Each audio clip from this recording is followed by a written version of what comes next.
so we're going to talk about some systems that we have that have made building that relationship and making it sticky, okay? People don't quit martial arts. People quit the relationship. So if they say they don't want to be there or they're ready to quit, it's because we didn't make that relationship strong enough. Does that make sense? I want to introduce somebody here in just a moment. She actually was our lead programs coach inside of our flagship dojo, which means she had her hands in just about everything. She signed up people, she renewed people, she upgraded people, she handled people that were like, I don't want to do classes anymore, did goal settings with them. She did martial arts classes as a black belt. Her kids are black belts. She's been in everything. And now she is our client success director inside of Seven Figure Dojo. So let's give it up for Miss Katy Chaffin. Come on up. Yes. So I've been around SKC about 8 years now. We're a Navy family, so we ended up being stationed in Georgia. Never thought I'd end up in Georgia, but here we are. My kids were little, 7 and 9, and they wanted to do martial arts, so we ended up at the flagship dojo. They enrolled. Miss T back here, who's another one of our success coaches, enrolled them at the flagship dojo. A couple months later, I thought that looks fun. I'm here all the time, so I jumped out and started training. My husband took some classes, took some MMA classes for a while. I was teaching PE at the elementary school at the time. Miss Jennifer stole me over and said, hey, would you like to come and teach introductory lessons and set appointments? I said, that sounds like I'm here all the time anyway, so that sounds great. So that's how I ended up there.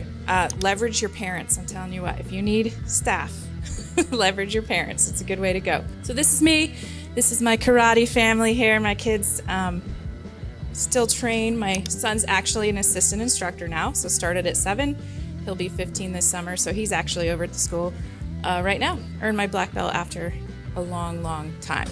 My journey was not straight, for sure. All right, today we're talking about building relationships and cultivating student success. So who believes that the sale stops after they're enrolled? It doesn't, right? The answer is false, okay? So you've just enrolled a new student. They're leaving, they're excited, they have their uniform, their gear. They're scheduled to come back for their first class as an official enrollee. Now what happens? Okay, so we're gonna talk about some systems that we have that have made building that relationship and making it sticky, okay? People don't quit martial arts, people quit the relationship. So if they say they don't wanna be there or they're ready to quit, it's because we didn't make that relationship strong enough. Does that make sense? And then there's just some other paperwork in here. We do go over this again with them at the White Belt Success course. So they just have examples of some of the paperwork that they might be seeing. We talk about how attendance works. So how we track attendance, how you get stripes, things like that. So let's face it, in the introductory lesson process, you do not have enough time to cover all this information. And that's why it's really important that you hand them these things, because they're going to see other students doing it when they come to their classes. All right, now we're going to talk about scheduled greetings. I know there's a lot of information up here, but we're going to go over it step by step. We schedule 4 greetings after they enroll.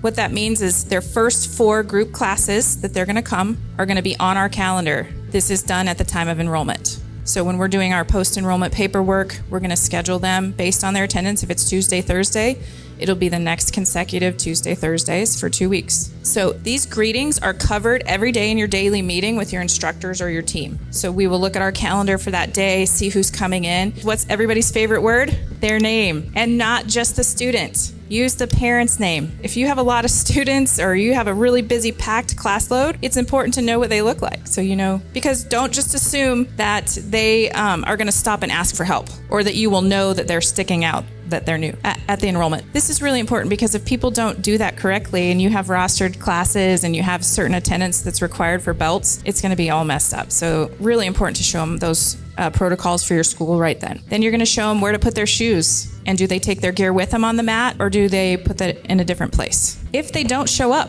we call them. We call them that day to find out what was going on. Maybe they got confused about their times. So in these first 4 classes, if they don't come at their scheduled time, it's really important that you follow up with them. Find out what happened. Maybe they need to change their time. Maybe they thought they could get there at 4:30. They just can't. So then you change their class times for them. That also lets them know you care right away. They're not just a number. You realize that they weren't there, and you're reaching out to try to fix and help the problem. Greeting 3 for us, we do what we call a black belt story card. So I can talk to you guys a little bit more about this at another time, but the black belt story card, just briefly, is a card that we hand out to our students, or the parents can fill out. They're next to the mat, and they write down an encouraging thing. We have a 1 rule and a 0 rule. 1 rule is, how many times should I have to ask you? 1 time, okay? 0 rule, things I shouldn't have to ask you, you just know you should do them, right? We know we need to bow on the mat. We know we don't wear our shoes on the mat. Those are 0 rules.